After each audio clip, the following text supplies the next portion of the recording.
So I want to show you what an ideal fascia blasting session would look like. Now that all these products are on the market, a lot of people are asking how and when to use each one. So I'll walk through them real quick and show you what prepping the tissue, going a little harder, and easing into deeper treatment looks like for me.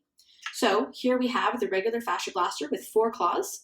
We have the Mini 2 with the 2 nugget tips on each side, a little more dull and the more pointy side. And we have the incredible, adorable FasciaBlaster.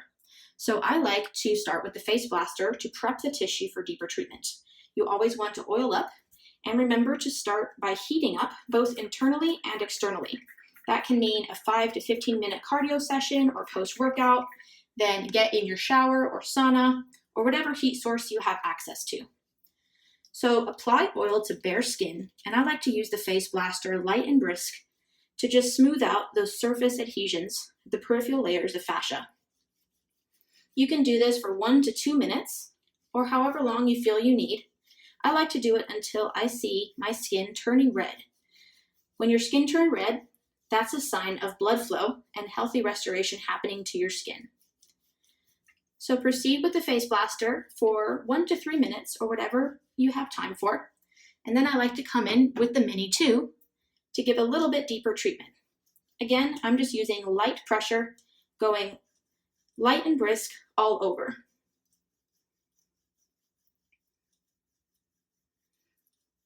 You might feel your tissue heating up and warming up, which again is a good sign.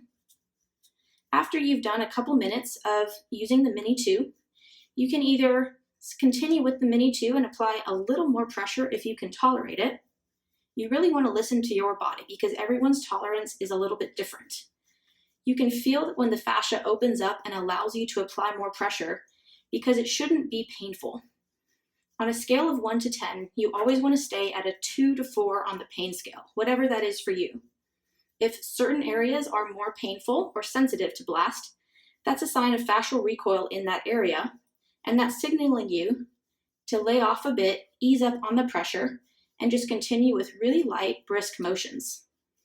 If the area is not sensitive or painful to blast, you can then work up to deeper treatments. Now, for certain areas like the thighs, abs, and back, you need the leverage of the larger FasciaBlaster. Gripping this with both hands, and again, you can start with light, brisk pressure, allows you a little more leverage to target the deeper areas of fascial recoil. You can use this cross fiber, side to side, or up and down in brisk, long strokes. You can use this in any direction, diagonally, side to side, up and down. You just don't want to go in circular motions. Think of it like untangling a hair knot. Beneath the skin, where all the fascial recoil is, in layers and layers, we're just restoring one layer at a time. So make sure to ease into your FasciaBlaster sessions. So after you do this for a few minutes or whatever you have time for, now we're going to end our session by smoothing it out and flushing. You can either go back to using the FasciaBlaster for a light, brisk fascia blast, which will smooth out everything that you just broke up, or you can also use the back side of the FasciaBlaster or Mini 2 with light to medium pressure. You're just sort of massaging up and down.